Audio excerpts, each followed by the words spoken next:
Uau, último, né? Obrigado por ficarem aqui até a última palestra. Queria primeiro muito agradecer a Endeavor pelo convite de estar aqui, primeiro assistindo essas histórias maravilhosas. Quero dizer que foi muito inspirador para mim e aprendi muito nessa noite. E é uma honra realmente estar aqui e dividir um pouquinho do que eu tenho feito nos últimos 23 anos com vocês. Agradecer a Soap também pela brilhante apresentação, que eu ainda naturalmente não decorei, mas vamos aqui tentar fazer o melhor que a gente pode. Normalmente, numa apresentação como essa, as pessoas deixam para o final para agradecer, né, aquelas pessoas que fizeram foram muito importantes na sua trajetória. Mas eu queria inverter um pouco isso e começar agradecendo aos meus pais, Vilma e Ademir, ao meu tio Valdir, a dona Cleusa, que eu vou contar um pouquinho da história dela, a um certo italiano que me deu muita dor de cabeça, e também aos colaboradores da Cacau Show, essas pessoas que fazem aqui a cada dia a gente continue essa deliciosa história. Porque, afinal de contas, sem essas pessoas, não teria história aqui para contar hoje para vocês, né? E sem essa história, muito cacau nesse Brasil aí não teria se transformado num delicioso chocolate. Também o Cacau, meu amigo Cacau, tem muito que agradecer às pessoas, porque se não fosse as pessoas, ele seria uma simples matéria-prima, uma simples commodity, e não cumpriria a vocação de transformar a vida, a vocação dele, Cacau, em transformar a vida das pessoas numa delícia. E todo mundo tem o seu cacau, né? Cada um tem o seu cacau, que é a matéria-prima para transformar deliciosos sonhos em realidade. E aqui eu venho falar um pouquinho da receita que fez com que eu transformasse o nosso cacau em chocolate. Essa receita tem muitos ingredientes, né? E eu vim aqui contar um pouquinho dos meus ingredientes que fizeram essa história se transformar numa realidade. E quero falar para vocês, contar essa história através dos 5 sentidos, né? Os 5 sentidos que fizeram com que a gente fizesse essa história. E sem perceber, através dos 5 sentidos do chocolate, do cacau, eu encontrei o sentido para a minha vida, né? Então nós vamos falar um pouquinho hoje sobre o empreendedor, sentir o cheiro das oportunidades, quão importante que é sentir o cheiro das oportunidades, dar um toque pessoal em tudo que faz, né? Esse tato, essa questão de colocar a sua marca ali, né? Também manter os olhos atentos aos objetivos, muito importante, ficar de olho, e ouvir, estar disposto a acolher e ouvir o próximo, né? Muito importante as pessoas, vamos falar um pouquinho da importância das pessoas dentro da nossa história.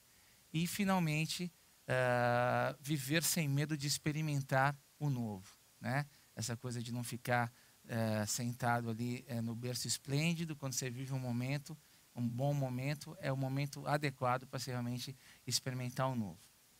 Então, nós vamos falar de empreendedorismo em todos os sentidos. Queria começar falando um pouquinho da história da minha mãe, né? Todo mundo aqui fala um pouco da mãe, que é sempre uma grande inspiração. E a minha mãe é uma pessoa que sentiu muito o cheiro da oportunidade. Ela sempre teve um faro muito bom para os negócios e desde muito pequeno, a gente vem de uma família muito humilde, onde meu pai era tecelão e a minha mãe era vendedora porta a porta. Ela vendia Tupperware. Quem lembra de Tupperware? É a turminha do RG um pouquinho mais alto. Ela também vendia Natura, quando nem Natura chamava Larquinsil ainda, né? E minha mãe era vendedora porta a porta. Eu fui criado no meio das mulheres, né? Escutando a minha mãe vender os produtos. Na verdade, a vendedora porta a porta é uma psicóloga que escuta muito com as clientes. Quantas histórias de infidelidade que eu escutei quando eu era criança, né? Das clientes da minha mãe. E elas acabavam comprando alguma coisa dela meio que para pagar esse ombro amigo, né? E foi muito interessante. E a minha mãe, muito criativa, criou esse nome, porque ela passou então a ter outras vendedoras que ajudavam ela a vender os produtos, e ela criou então uma marca chamada Mavios, muito criativa. Minha mãe, chamada Vilma, né? Ela criou essa marca, onde ela... É uma forma, né? E ela criou essa marca onde ela comprava utilidades domésticas, comprava lingeries lá das fábricas nas Serras Cariocas, colocava as nossas primas lá para ser modelo dos catálogos dela, porque não tinha dinheiro para pagar modelo, né? E não tinha Photoshop na época também, não era muito simples. E ela foi criando vários catálogos para ela vender através desse canal dedicado que ela conhecia muito, que era a venda domiciliar. E ela então criou um catálogo, um produto chamado Cacau Show, né? E onde ela comprava, na verdade, chocolate de uma fábrica artesanal pequena. Nessa altura eu tinha 14 anos de idade e fui trabalhar com os meus pais. Era uma empresa muito familiar e menino novo, eu já era meio danadinho e ela me colocou para trabalhar muito cedo. Eu sou o filho mais novo, tenho um irmão mais velho. E eu fui trabalhar lá com eles e minha parte era receber os pedidos dessa Cacau Show das vendedoras, fazer o resumo lá nos pauzinhos, porque não tinha computador na esquina como a gente encontra hoje no supermercado. Eu fazia o resumo dos pedidos, passava para o fabricante, recebia o chocolate de volta, etiquetava, fazia lá o faturamento naquela fita de papel. Lembra da máquina com fita de papel? Tem gente desse tempo aqui? Tem, né? A gente virava ao contrário a fita também para aproveitar as duas faces para economizar. E aí eu cuidava dessa operaçãozinha ali, trabalhando, né, muito manualmente. E o que aconteceu? Esse fabricante não entregou os ovos de Páscoa perto de uma Páscoa. Foi então que minha mãe pegou assim uma grande antipatia pelo negócio de chocolates, porque o pior cenário na venda porta a porta é quando você vende algo e não entrega. Né? Então a revendedora que não entregou chocolate naquela Páscoa não queria mais vender todo o portfólio de produtos que a minha mãe tinha. Então, por incrível que pareça, eu fui trabalhar num posto de gasolina. Né? Esse posto de gasolina eu trabalhava enchendo o pneu lá dos carros. E esse posto se transformou num posto Ali. Olha que coisa interessante. Muito interessante. E aí, aos 17 anos, eu retomei o negócio, voltei a trabalhar. O posto era vizinho lá da empresa dos meus pais. Eu trabalhava mais ali no final de semana para levantar um dinheirinho. Comprei a minha primeira bicicleta trabalhando lá. E aos 17 anos, então, eu resolvi recomeçar o negócio do chocolate. Pedi para minha mãe os catálogos que estavam parados lá numa salinha de 3x4 lá na empresa deles. E falei, olha, o que deu errado para vocês no passado pode ser que não dê errado para mim agora, né? E ficou aquela história da família inteira. Poxa, você, o único, trabalhava pai, mãe, irmão, vô, tio, papagaio, toda a família, e logo mais novinho, né? Que foi tentar fazer as coisas diferentes. Foi então quando eu fiz o meu primeiro grande, maior erro da minha vida, que eu descobri que foi o meu maior acerto. Eu vendi 2.000 ovos de Páscoa de 50 gramas que não existiam. O fabricante simplesmente não tinha esse produto no portfólio deles, porque eu já estava falando nessa altura, 3 anos após, né, com um outro fabricante de chocolate. Que pelo menos para errar a gente tem que ser criativo, né? Não podia repetir o mesmo fabricante. Esse fabricante não tinha ovo de Páscoa de 50 gramas, eu me equivoquei, vendi lá para um monte de escolinhas, e aí foi o primeiro grande problema, o primeiro grande erro que eu cometi. Depois vieram muitos outros que eu vou falar aqui. E aí, o que fazer? Eu não vou cumprir com o compromisso com aquelas escolas, com aquelas revendedoras, né? Vou ficar escutando dos meus pais. Eu avisei, eu te disse, imagina a família inteira falando logo para o mais jovem ali, a ovelhinha negra, né? E eu não quis escutar isso. Então, baseado nesse compromisso, eu, aos 17 anos, não tinha carta ainda, pedi um motorista emprestado lá da empresa dos meus pais e fui de atacado em atacado tentar encontrar algum lugar que pudesse me fornecer os ovinhos de Páscoa de 50 gramas. Foi quando eu encontrei a dona Cleusa, e por favor, não riam que essa calça estava na moda em 1988, e esse cabelo também. A calça vai voltar, porque vocês sabem que moda é uma coisa cíclica, né? A cada 10, 20 anos volta, boca de sino. Já o cabelo, já desisti, não vou conseguir mais ter esse cabelão. Mas encontrei a dona Cleusa lá, fazendo as compras dela, e ela falou assim, olha, faz o seguinte, compra o chocolate, as forminhas, a embalagem, vamos na minha casa, que em 2 dias a gente consegue fazer isso. Foi então quando entrou o meu tio Valdir, que tinha lá um dinheirinho, não trabalhava na empresa da família, tinha lá um dinheirinho guardado, era uma época de grande inflação, aquela época de 2% ao dia, como dizia o Marcelo, e o tio me emprestou $500 e foi então o capital que eu comprei lá os chocolates, fui na casa da dona Cleusa, fiz os ovos de Páscoa, e muita gente fala, poxa, que sorte que esse rapaz teve, né? Eu sempre costumo dizer que esses golpes de sorte são recompensas para quem se empenha. Se não tivesse procurado 20 atacados para encontrar esse chocolate, não teria encontrado a dona Cleusa, né? E aí, resumindo essa história, eu entreguei os ovos de Páscoa, depois paguei os $500 do tio Valdir, depois paguei a dona Cleusa e tive um lucro de $500. Gente, que saudade daquele tempo. Investi aqui então, e depois de uma semana tinha de volta. Hoje ouvi dizer que só massa que dá isso daí, viu? Chocolate não é mais desse jeito. Pizza também parece que é assim. Brincadeira com os meus amigos. Quem nos dera, né, meninas, que fosse desse jeito, né? Então, gente, esse foi o day one do nosso negócio, né? Esses 2.000 ovinhos de Páscoa que eu vendi, que não tinha lá para entregar e que eu me virei lá junto com a dona Cleusa na cozinha da casa dela e fizemos esses chocolates. Depois, aí as pessoas falam, poxa, mas como é que você entrou nesse mercado de chocolates? Tanta gente começou a fazer chocolate. E o que aconteceu diferente para a Cacau Show para esse negócio ter dado certo? Então, a gente procurou dar um toque especial em tudo que a gente fazia, né? Eu vi que existia um mercado, quando eu comprei as barras de chocolate lá no atacado, barras de chocolate Garoto, para fazer os bombons, eu percebi que a diferença entre 1 quilo de barra de chocolate e 1 quilo de chocolates finos em pequenas chocolaterias tinha um markup assim de 20 vezes, era uma margem exorbitante. Então eu percebi que existia esse chocolate artesanal que era muito caro porque vendia muito pouco, né? Tinha muito boa qualidade. Do outro lado tinha um chocolate industrializado, aquele bombonzinho rosinha assim, muito gostoso, tal, mas que é sempre aquele mesmo produto e com baixo preço. Olha o meu ex-patrão aí, chegou o meu ex-patrão. Fala, Marcelo, já contei a história do posto que eu trabalhei já para tudo aqui.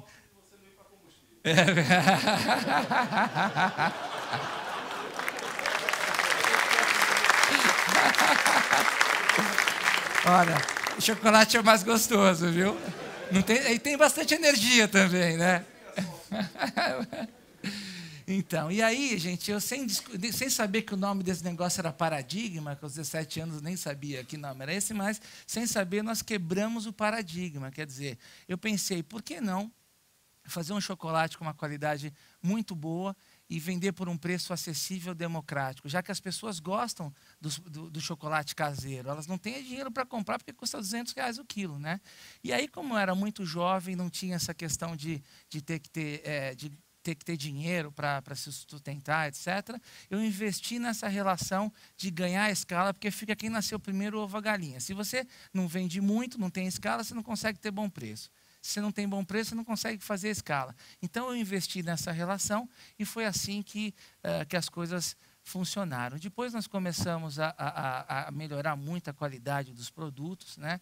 Inclusive, eu estou muito feliz que na quinta-feira passada nós recebemos uma pesquisa da Datafolha, que hoje nós somos top of mind da categoria lojas de chocolates no Brasil. A gente é mais do que o dobro da segunda colocada, e isso graças a esse toque especial, a poder fazer um produto de muito boa qualidade. E hoje a gente conseguiu agora, estamos lançando essa nova loja, que é um arquiteto norte-americano, que fez Godiva e Lindt nos Estados Unidos, que fez essa nova loja para nós. Então, enfim, a gente procura dar esse toque pessoal, esse carinho. Como empreendedor, a gente está sempre perto do negócio para fazer, e esse projeto tem muito a ver com a nossa história também. Porque, afinal de contas, o nosso negócio é fazer as pessoas felizes, né? E aí, gente, um outro sentido muito importante é manter os olhos atentos aos objetivos. Então, depois que já tivemos produto, etc., já estava tudo resolvido, a ideia realmente era criar grandes objetivos. E, para isso, eu gosto muito dessa comparação entre um microscópio e um telescópio, né? Eu acho que é muito importante o empreendedor ele ter foco, né? Ele cuidar do pequeno, do detalhe, mas sem esquecer também de cuidar da questão estratégica do longo prazo. Às vezes eu vejo muito empreendedor, muito operacional, que não consegue tirar a cabeça fora d'água, só fica no negócio ali focado, e vejo outro tipo, às vezes, de empreendedor, que o camarada é ultra estratégico, mas não consegue colocar o barco na água. Então, acho que o equilíbrio entre essa questão operacional, essa questão mais estratégica, é bastante importante. E eu, em 2003, eu sempre achei que sonhar grande era melhor do que sonhar pequeno, que dava o mesmo trabalho. Então, eu falei, poxa, a gente tinha 100 lojas na época, eu falei, vamos criar um grande objetivo? Então, em 2010, eu falei, vamos ter, em 2010, 1.000 lojas. Por que 2010? A profundidade era a seguinte, 2010 combina com 1.000, eu vou fazer 40 anos. O estudo de mercado tinha essa profundidade. Vocês acreditam nisso? Foi assim. E aí, gente, a cada dia aí a equipe falou assim, pô, mas são 120 lojas por ano, né? Uma loja a cada 3 dias por 7 anos. Eu falei, a gente vai conseguir. Boticário tem 2.500, não, tinha um pouquinho mais de estudo. Tinha um Boticário que tinha 2.500, né? E é um negócio que tem um pouco mais ou menos do mesmo target, né? Uma coisa, apesar de ser perfume e chocolate, e era essa a história.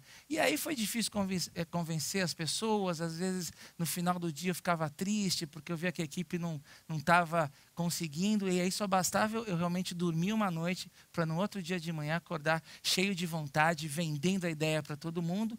E olha, não é que a gente fez. No final do ano passado, nós inauguramos a loja número 1000.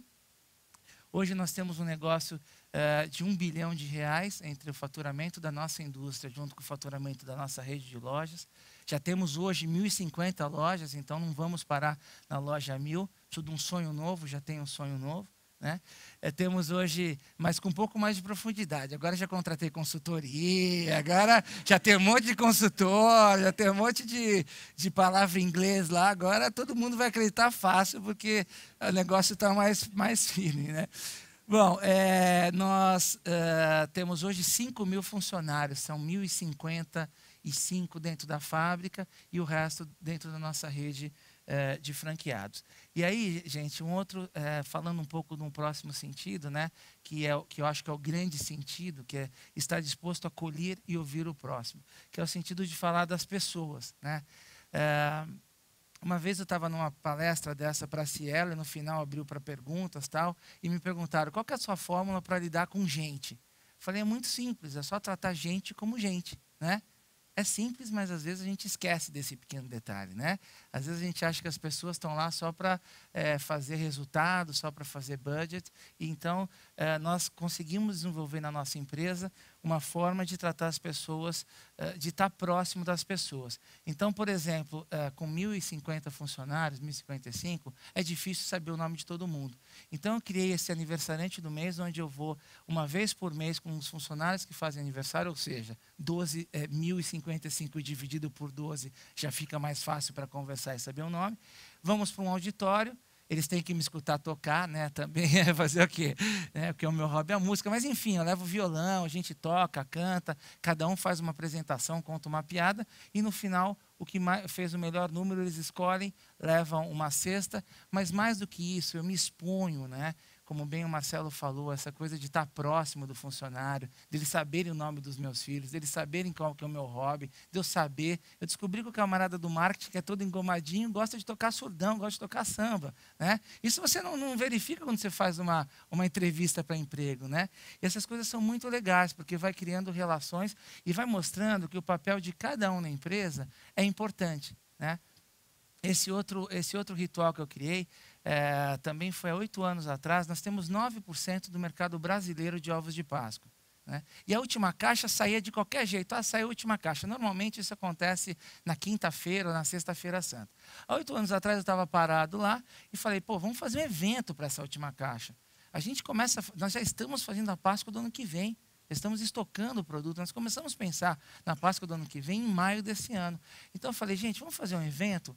E aí eu coloquei a caixa num pedestal, na logística, que tem 150 metros de comprimento, e fiz ali falei um pouquinho da importância do nosso planejamento para fazer aquele produto, de quantos milhões de pessoas a gente ia fazer feliz no domingo de Páscoa, de quantos milhões de reais nós pagamos de impostos, de quantas centenas, que na época eram centenas de empreendedores, né, de franqueados, a gente estava dando oportunidade. Aí fiz uma grande fila indiana, desde o fundo da expedição até o caminhão, e começamos a passar a caixa de um para o outro. Aqui do lado é o diretor de operações, o diretor comercial. E no que a gente foi passando de um para o outro, aqui já foi no Natal, né, na caixa de panetone, por isso que a gente estava todo de branco, começa todo mundo a bater palma. Gente, quando entrou a caixa dentro do caminhão, tinha 200 pessoas batendo palmas e chorando. Por quê? Porque eu estou dividindo o resultado, eu estou dividindo, não só financeiramente, mas, sobretudo, moralmente, dividindo essas conquistas com a equipe. Isso tem um valor, isso não custa nada de dinheiro, mas tem um valor para a cultura da empresa muito importante. Outra coisa, toda Sexta-feira Santa. Sexta-feira Santa, eu acho que a grande maioria de vocês está junto com a família, né? Ou na casa de praia, ou na casa de campo. Nós trabalhamos de Sexta-feira Santa. Para vocês terem uma ideia, na quinta-feira que antecede a Sexta Santa, uma loja nossa vende o mesmo que ela vende em janeiro e fevereiro juntos. Vocês têm ideia do que é isso? Em um dia, vendeu o que se vende em 2 meses. Tudo bem que janeiro e fevereiro não é lá uma grande venda, é bem verdade, né? Mas é uma loucura. Então, nós temos que estar na sexta-feira cedo lá para verificar os estoques das lojas, porque o camarada sai às 2 da manhã da loja, às vezes ele tem 4 lojas, tem uma que tem um produto que não tem outra, e não consegue enxergar isso. Então, nós temos que estar lá na Sexta Santa. E aí, eu estava lá também há uns 5 anos atrás, pensando tal, o que vão fazer, eu falei, eu vou fazer uma refeição para esse pessoal, vou para a cozinha para fazer o almoço da Sexta Santa, porque afinal de contas, Sexta-feira Santa é dia de estar com a família. Fui lá, comprei algumas coisas no Pão de Açúcar, bacalhau, camarão, massa, fiz lá um almoço e virou de novo um ritual. Hoje tem funcionárias simples que esperam um ano inteiro para Sexta-feira Santa a gente poder fazer esse almoço, que é o almoço que o chefe fez. E todos os presentes que nós ganhamos, se vai no evento da Globo, ganha televisão, o que for, qualquer um, diretor, eu, gerente, nós guardamos tudo para que neste dia nós sorteamos para todos os funcionários. Quer dizer, nós procuramos passar muitos sinais para os colaboradores de que todos somos iguais perante essa empresa. Quer dizer, se não tiver a moça da faxina, a moça que faz a refeição, o porteiro, o operador de máquina, a empresa não vai funcionar, né? O ritual dos franqueados, no último dia, nós temos uma grande parede lá na nossa recepção, onde eles colocam o nome deles, sem eles saberem. No último dia, eu vou fazer o encerramento, eles ficam 10 dias treinando, eu vou fazer o encerramento, os convido para ir para a recepção sem eles saberem o que vai acontecer, e aí tem um violinista, champanhe, e eles vão lá e colocam o nominho deles na nossa parede. Uma coisa também muito simples, mas que tem um efeito muito bacana, todo mundo se emociona, porque eles estão sendo recebidos na nossa família naquele momento, né? A gente fala que hoje nós estamos em todos os estados e que todo dia que a gente passar ali, apesar de a gente estar longe, eles vão, de certa forma, estar muito próximos da gente no dia a dia. Então, isso daí, de novo, rituais com quase nenhum custo, mas com muita verdade, com muito efeito positivo para a cultura da empresa, né? E aí, vamos falar agora do experimentar, né, do quinto sentido, que é viver sem medo de experimentar o novo. Há 10 anos, quando a gente tinha 35 toneladas de chocolate por mês, todo mundo estava feliz da vida e eu estava insatisfeito, né? Porque o empreendedor está sempre insatisfeito. Por quê? Porque eu tinha um cliente que representava 25% da nossa venda. 25% na mão de um cliente. Eu falei, não, isso não pode acontecer, nós temos que diversificar a receita. Era uma grande rede que faliu há 10 anos, não sei se você lembra, um camarada que ficou... Falaram para não falar o nome deles, mas todo mundo sabe aqui em São Paulo, tá, uma grande rede, né? O camarada gostava de polo e não gostava de pagar fornecedor nem funcionário, né? E aí, o que aconteceu? Essa rede faliu e deixou... nós saímos ilesos desse negócio, porque nós conseguimos vender o chocolate. Foi naquele momento que eu tinha começado a criar a rede de lojas próprias, né? A rede de lojas franqueadas. Então, foi muito importante, no momento que estava tudo bem, a gente não estar satisfeito com as coisas e procurar sempre buscar um novo, não ficar satisfeito com o que estava acontecendo. E aí também tem a história de um certo italiano, que eu comprei uma máquina na Itália, a primeira máquina importada, ela era usada, né? A gente teve que comprar essa máquina reformada e pagamos 40 mil euros de advance, né? de sinal. E o camarada, quando eu fui 3 meses depois ver a máquina lá na Itália, a máquina não funcionava. Eu falei, não funcionou a máquina, não quero. E foi então que ele simplesmente pegou os 40 mil euros, que se é muito dinheiro hoje, na época era uma quantia inimaginável para nós, e ficou com esse dinheiro. Então, esse italiano me fez aprender da pior forma, da maneira mais difícil, que é muito importante a gente entender com que a gente está fazendo negócio, procurar se cercar de bons contratos, etc., porque foi realmente um grande tropeço e Mas eu aprendi muito com essa história. E aí as pessoas no final perguntam, mas se você tiver que escolher um ingrediente para essa história de ter transformado os $500 no negócio de R$ 1 bilhão, o que você diria? Eu, sem dúvida nenhuma, diria que é o equilíbrio entre a razão e a emoção. Eu tenho visto, às vezes, empresas que são extremamente racionais, que só pensam em EBITDA, nos KPIs, em todos os indicadores, e que esquecem um pouco que tem ser humano ali, né? E tenho visto também empresas que são extremamente emocionais, que só valem as relações, etc., que também acham bobagem esse negócio de lucro, EBITDA, KPIs, essa coisa, isso é chato, né? Dá muito trabalho. Então, eu acho, francamente, que o equilíbrio entre a racionalidade e a emoção dentro de uma companhia é uma coisa muito importante. Então, tem um foco grande no tratamento das pessoas, em ser exemplo, em estar próximo das pessoas, mas também ter uma série de indicadores que possam mostrar a saúde desse negócio. Eu também tive a felicidade do pessoal esse ano, em março, se confundir e me dar o prêmio de empreendedor do ano. Tive em Mônaco agora também. Eles tiveram uma noite difícil, acho que se confundiram e me escolheram. Então, foi muito legal, muito gratificante, mas isso é só o resultado de um trabalho feito com amor, com garra e com muita determinação. Porque, no final das contas, a gente não faz chocolate. Quem acha que o nosso negócio é fazer chocolate está muito enganado. O que a gente cria são momentos de felicidades. Isso é muito claro, porque nós procuramos criar momentos de felicidade para os nossos colaboradores todo dia. E aí, para finalizar, vou contar duas historinhas muito rápidas. Uma é da dona Lina, que ela foi... esse daqui é o sobrinho dela, que estava noivo há 5 anos, da Thalita. Né? E a dona Lina foi numa loja nossa, na loja lá do centro da cidade. Nós temos esse produto chamado Sweet Message, né? E ele estava noivo, não queria saber de casar. Ela falou, vou aprontar uma para esse rapaz. E ela pegou e fez o Sweet Message, Thalita, casa comigo. Embalou bonitinho o produto, pediu para a lojista colocar um lacinho, etc. E deu para o sobrinho e falou o seguinte, ó, entrega para a Thalita, fala que foi você que comprou, tá? Não fala nada e vamos ver como é que vai ser. Bom, a Thalita recebeu, abriu o chocolate, né? Isso chegou no nosso saque, gente, é absoluta verdade. Abriu o chocolate, se emocionou, e ele não entendeu, né? Claro que eu caso, meu amor, a gente já está junto há tanto tempo, que maravilha, tal. E aquela emoção toda, ela falou, mas espera aí, você está noiva há 5 anos comigo e não descobriu que o meu nome é com TH? Né? Quer dizer, a tia se equivocou, o nome Thalita. Aí ficou aquela história de rir, chorar, casaram, mandaram fotos do casamento. Foi maravilhoso. E a última história, o livro está fácil, por favor? A última história é sobre o Carlos Eduardo. Obrigado. Gente, esse livro nós fizemos quando fizemos a loja número 1000, de Uma Trufa 1000 lojas. Toda a renda dele vai para o Instituto Cacau Show. Não é o lucro, não, é a receita dele mesmo. Né? E aqui a gente conta um pouquinho das histórias desses anos todos. E aí, nós recebemos um e-mail do Carlos Eduardo aqui que mostra muito o sentido, né? Eu queria finalizar contando essa história para vocês, o sentido do nosso trabalho, o que a gente de fato faz da vida. Existe aqui, nós temos uma promoção toda Páscoa, aqui em toda a loja, quem comprar acima de R$50 concorre, é para aumentar ticket médio, né? Concorre a um ovo de 6 quilos, uma coisa super simples.